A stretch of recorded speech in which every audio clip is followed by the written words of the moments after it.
UP को ही नहीं बल्कि पूरे देश को भी ये यकीन हो चला है कि यहाँ उत्तर प्रदेश, उत्तराखंड व पंजाब आदि राज्यों में हो रहे विधानसभा चुनावों के परिणाम आने के बाद देश में परिस्थिति जरूर बदलेगी और आम जनहित में कुछ जरूर बेहतर होगा।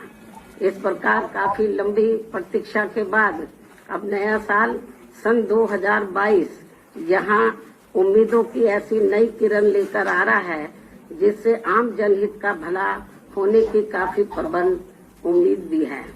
इस विश्वास के साथ ही अब मैं हर वर्ष की तरह इस वर्ष भी अपने जन्मदिन के शुभ अवसर पर मेरे खुद के द्वारा लिखित पुस्तक मेरे संघर्षमय जीवन एवं बीएसपी मूवमेंट का सफरनामा का हिंदी व अंग्रेजी संस्करण का भी जो मुख्य तौर पर एक वर्ष के दौरान का पार्टी व मूवमेंट के कार्यकलापों व लाइव देख रहे सभी दर्शकों से मेरा अनुरोध है, इस वीडियो को ज्यादा से ज्यादा लाइक करें तथा अपने साथियों के साथ शेयर करें ताकि मायावती जी की बात हर एक तक पहुंच सके। धन्यवाद। काफी प्रेरणादायक साबित होगी ताकि मान्यवर श्री काशीराम जी के नेतृत्व में उनकी त्याग, तपस्या व कठोर मेहनत से बनी बीएसपी की अम्बेडकरवादी व मानवतावादी मूवमेंट हमेशा आगे ही बढ़ती रहे और फिर उनकी ये मूवमेंट कभी भी आगे न रुके। और अब मैं इस प्रेरणादायी पुस्तक का विमोचन करूं, लेकिन इससे पहले आज मैं अपने जन्मदिन के मौके पर खासकर यूपी, उत्तराखंड व पंजाब में अपनी पार्टी के लोगों से ये भी अनुरोध करती हूँ कि पार्टी के जो लोग यहाँ चुनाव आचार संहिता लगने की वजह से इस बार मेरा जन्मदिन अपने अपने घरों में ही रहकर मना रहे हैं, वे कोरोना नियमों व चुनाव आचार संहिता का भी पालन करते हुए अपनी पार्टी के उम्मीदवारों को जिताने के लिए रात दिन खूब मेहनत करें और उन्हें भारी वोटों के अंतर से भी जरूर जिताएं। और यदि ऐसा हो जाता है और यहाँ सन 2007 की तरह फिर से बीएसपी की अकेले ही अपनी पूर्ण बहुमत की सरकार बन जाती है तो फिर ये ही इस बार मेरे जन्मदिन के लिए इनका ये खास व अत्यंत कीमती तोहफा भी होगा। लेकिन मुझे ये तोहफा देने के लिए पार्टी के लोगों को वोट पड़ने तक यहाँ यूपी, उत्तराखंड व पंजाब प्रदेश में भी विरोधी पार्टियों के सभी साम, दाम, दंड भेद आदि हथकंडों से जरूर सावधान रहना है। जैसे अब इस चुनाव में खासकर जातिवादी व बीएसपी विरोधी मीडिया को बीएसपी की मुखिया के विरुद्ध कुछ खास मुद्दे बोलने के लिए नहीं मिल रहे हैं, तो अब ये लोग आए दिन मेरे चुनाव न लड़ने को भी लेकर जानबूझकर षड्यंत्र के तहत इसे भी आए दिन उछालते रहते हैं और इसकी आड़ में जनता को मेरे बारे में ऐसा इम्प्रेशन भी देते हैं जैसे मैंने कभी कोई चुनाव ही नहीं लड़ा है, जबकि इनको ये मालूम होना चाहिए कि मैंने 4 बार लोकसभा की व 3 बार राज्यसभा की भी राज्यसभा, जबकि मैं 4 बार लोकसभा की और 3 बार राज्यसभा की भी सांसद रह चुकी हूँ, सदस्य रह चुकी हूँ। इसके अलावा 2 बार यूपी विधानसभा में व 2 बार यूपी विधान परिषद की भी सदस्य रह चुकी हूँ। और इस संबंध में यहाँ मैं ये भी कहना चाहती हूँ कि जब तक बीएसपी के जन्मदाता एवं संस्थापक मान्यवर श्री काशीराम जी स्वास्थ्य के मामले में ठीक हालत में चलते रहे तो तब तक वे सभी चुनावों को काफी हद तक खुद ही संभाल लेते थे और उस समय में अधिकांश चुनाव लड़ती थी और ज्यादातर चुनाव जीतकर भी आती थी। लेकिन इनके काफी लंबे अरसे तक बीमार रहने व उनके देहांत होने के बाद फिर पार्टी की मेरे कंधों के ऊपर पूरी जिम्मेवारी आ गई। तो ऐसे में मैंने अपनी पार्टी व मूवमेंट के हित में सीधा चुनाव लड़ने की बजाय फिर पार्टी के उम्मीदवारों को ही जिताना जरूरी समझा है। और वैसे भी हमारे कानून में ये व्यवस्था बनी है कि बिना लोकसभा का सीधा चुनाव लड़े भी राज्यसभा में जाकर कोई भी योग्य व्यक्ति देश का प्रधानमंत्री व केंद्रीय मंत्री आदि भी बन सकता है तथा इसी प्रकार विधान परिषद में भी जाकर कोई भी योग्य व्यक्ति किसी भी स्टेट का मुख्यमंत्री आदि भी बन सकता है जहां पर विधान परिषद की व्यवस्था है।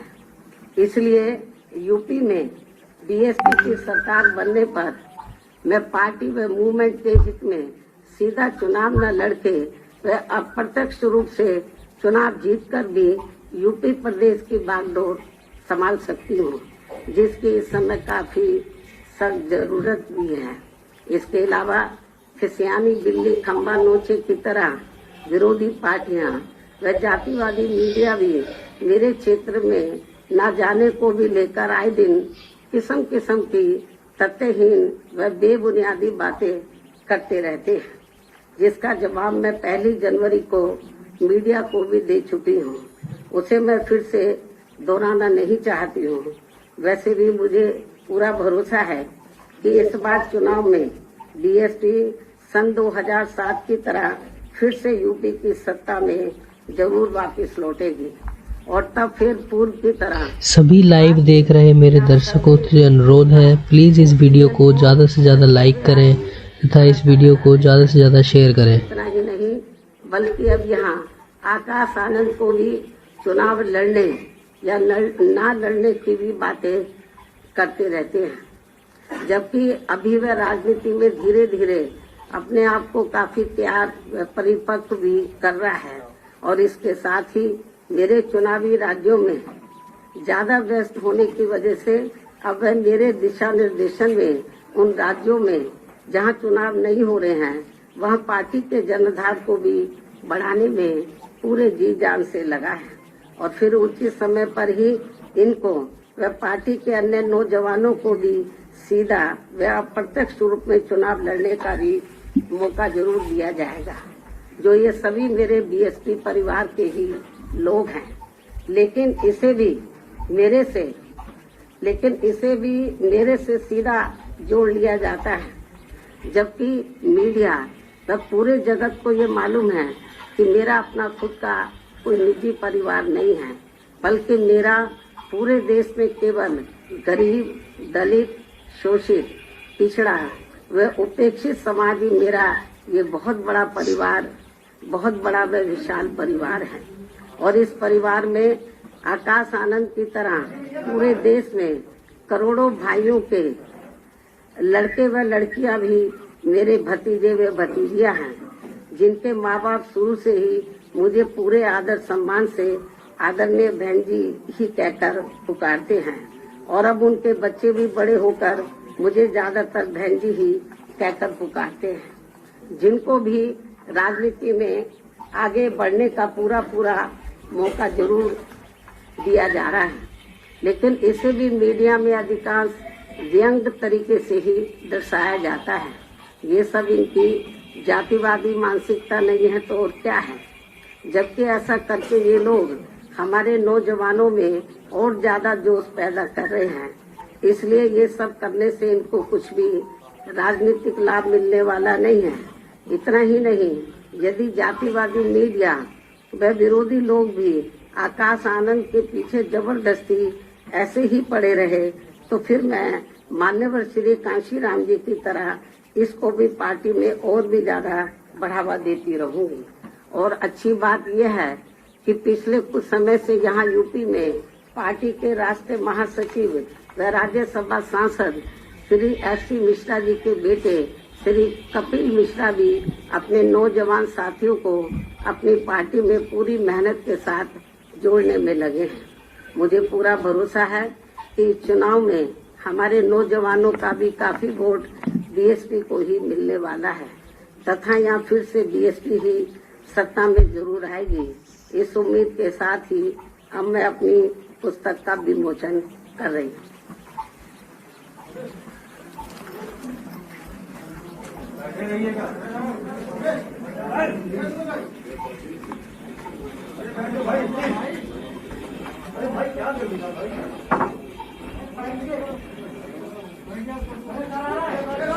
सभी लोगों से मेरा अनुरोध है, चैनल को सब्सक्राइब करें तथा इस वीडियो को ज़्यादा से ज़्यादा लाइक करें और शेयर करें। धन्यवाद।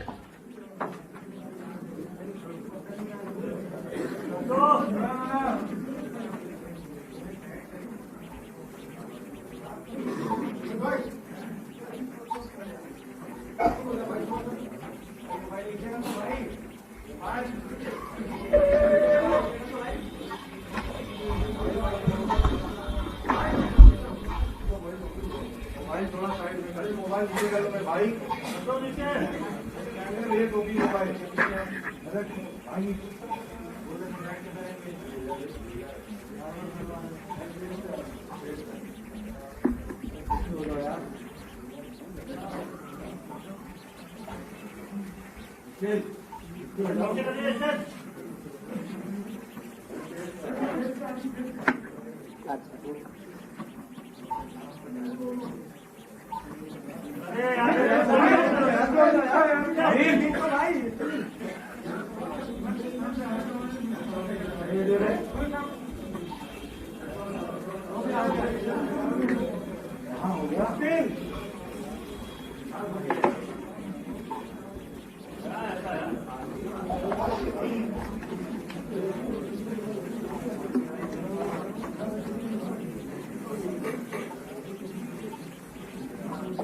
और अब मैं अपनी किताब के विमोचन करने के साथ साथ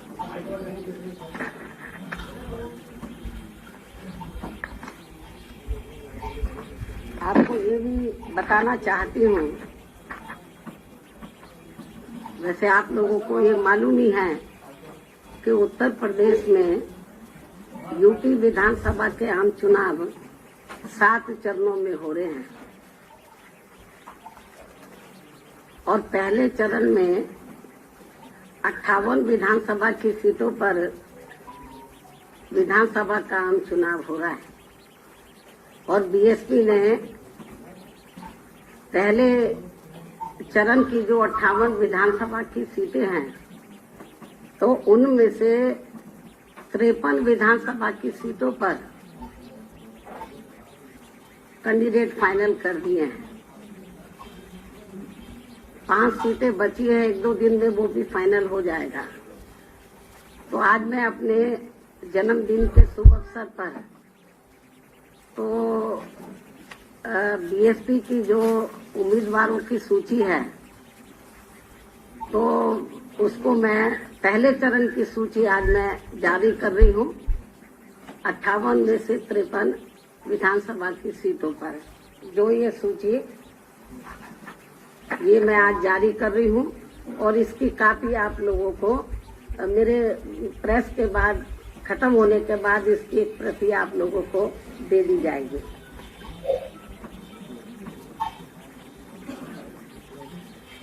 और अब मैं अंत में सभी मीडिया बंधुओं से मेरे जन्मदिन का केक व जलपान आदि लेने का भी विशेष आग्रह करती हूँ।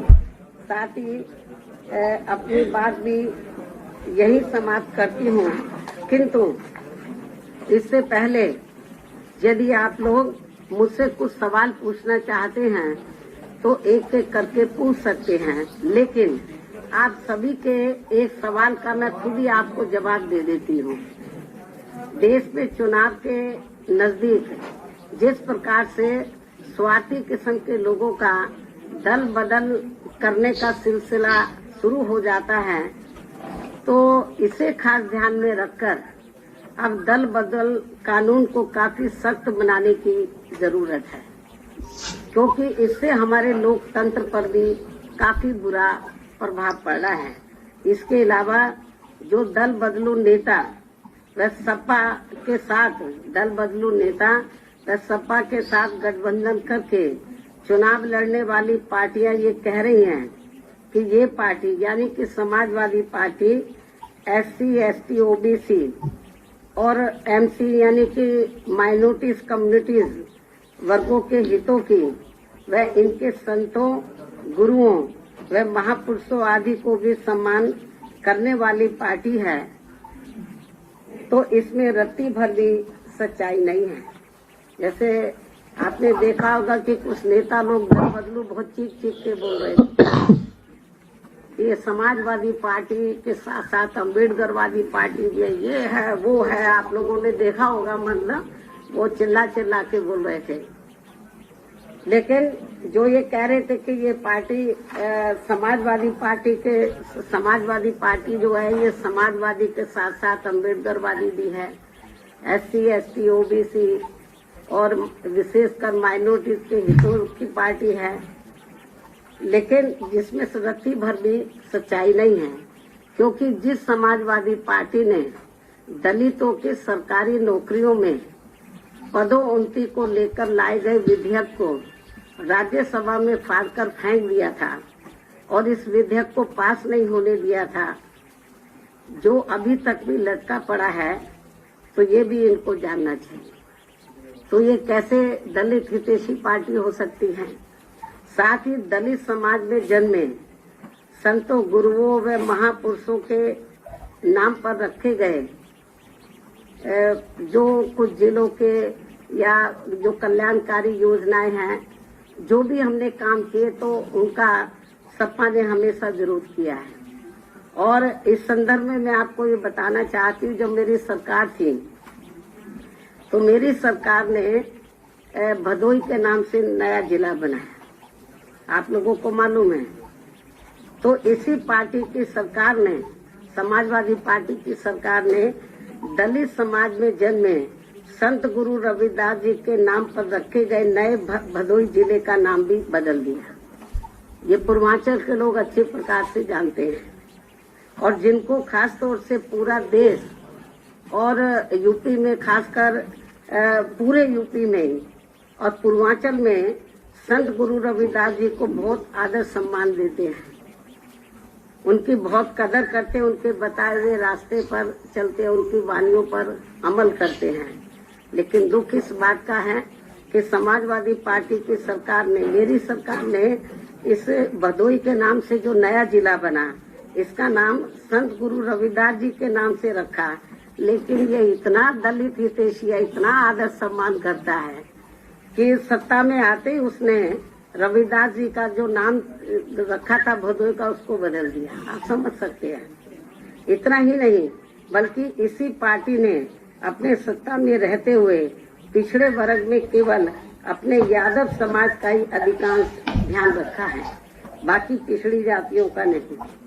जबकि बीएसपी ने दलितों के साथ साथ यादव सहित सभी पिछड़ी जातियों का भी बराबर ध्यान रखा है, उनके विकास व उत्थान का। इसी प्रकार इस पार्टी ने अपनी हुकूमत के दौरान खूब दंगे भी कराकर हिंदू मुस्लिम भाईचारे को तोड़ा है। साथ ही चुनाव में भी खासकर मुसलमानों का तो इस पार्टी ने वोट तो जरूर लिया है, लेकिन टिकट व सरकार में भागीदारी देने के मामले में भी अधिकांश इनकी उपेक्षा ही की है। और इस बार भी सपा की जारी की गई पहली सूची में इनकी काफी उपेक्षा की गई है। मुस्लिम समाज की टिकट। लाइव देख रहे सभी दर्शकों से मेरा अनुरोध है, द कवर को सब्सक्राइब करें तथा इस वीडियो को लाइक करें और ज्यादा से ज्यादा शेयर करें। धन्यवाद। मुस्लिम समाज को उचित भागीदारी दी है और सरकार बनने पर इनके जान माल व मजहब की भी पूरी हिफाजत है। साथ ही इनके विकास व उत्थान का भी विशेष ध्यान रखा है।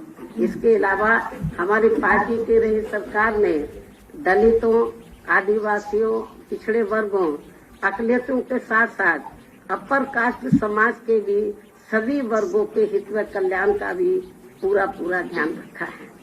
तो इसलिए तो दल बदलू लोग और खास तौर से जो छोटे छोटे दल जो सपा के साथ गठबंधन करके चुनाव लड़े हैं, तो जो इस किस्म की बातें कर रहे हैं कि सपा दलित हितैषी पार्टी है, ओबीसी की हितैषी पार्टी है, इनके संतों, गुरुओं और महापुरुषों का पूरा आदर सम्मान करके इसमें रत्ती भर भी सच्चाई नहीं है। इस सरकार ने जो धार्मिक अल्पसंख्यक समाज में से जो मुस्लिम समाज के लोग हैं, तो उनके ना हितों का ध्यान रखा और न टिकट बंटवारे के मामले में और न ही सरकार में भागीदारी देने के मामले में इनके हितों का ध्यान रखा है। तो ये सब आप लोगों को मालूम है। आप ये सवाल पूछते तो मैंने पहले ही टुकड़ों टुकड़ों में पूछते, मैंने पूरा इसका जवाब आप लोगों को दे दिया। अब आप पूछिए, एक एक करके पूछो।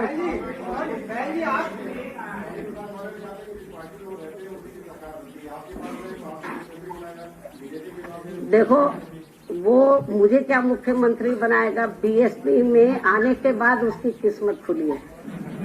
पहले वो बहुत पार्टियों में रहा, वो कभी चुनाव नहीं जीता। आप इतिहास उठाकर देख लो उसका राजनीति। बहुत सी पार्टियों में रहा, जनता दल में रहा, लोक दल में रहा, किसी भी पार्टी में वो चुनाव नहीं जीता। जब वो बीएसपी में आया तो पहली बार उसकी किस्मत खुली और वो एमएलए बना। तो ये जो हवाई बातें हैं तो वो बेकार हैं। तो इसलिए जो मैं आपको ये बताना चाह रही हूँ कि ये जरूर जिस भी पार्टी में जाता, अभी जैसे बीजेपी वाले उसको ढो के चलते रहे 5 साल तक, उसको समझाते रहे भाई हमें सर्व समाज को लेके चलना है, तो लेकिन वो नहीं माना।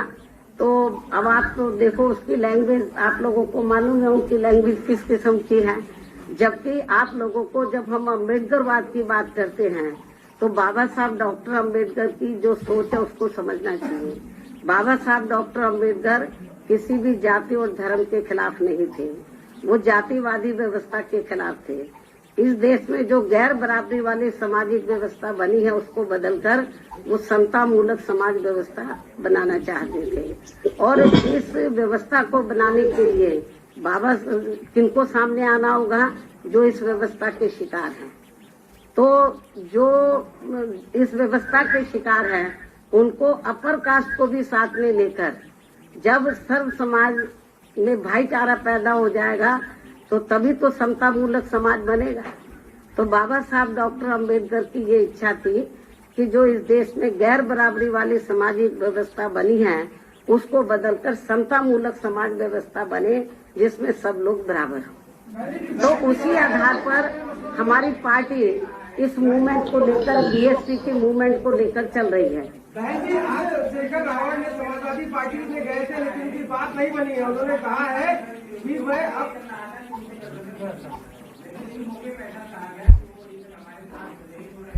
लाइव देख रहे सभी दर्शकों से मेरा अनुरोध है द कवर को सब्सक्राइब करें, तो इस वीडियो को लाइक करें और ज्यादा से ज्यादा शेयर करें। धन्यवाद। बताना चाह रही हूँ, हमारी पार्टी किसी भी पार्टी के साथ कोई गठबंधन नहीं कर रही है। हमारी पार्टी अकेले अपने बलबूते पर पूरी दमदारी और तैयारी के साथ चुनाव लड़ रही है। हमारा गठबंधन किसी पार्टी से नहीं, हमारा गठबंधन सर्व समाज में भाईचारा पैदा करके ये गठबंधन चल रहा है। और हमें पूरा भरोसा है कि इस गठबंधन के आधार पर इस बार हमारी पार्टी को एब्सोल्यूट मेजॉरिटी जरूर मिलेगी। धन्यवाद।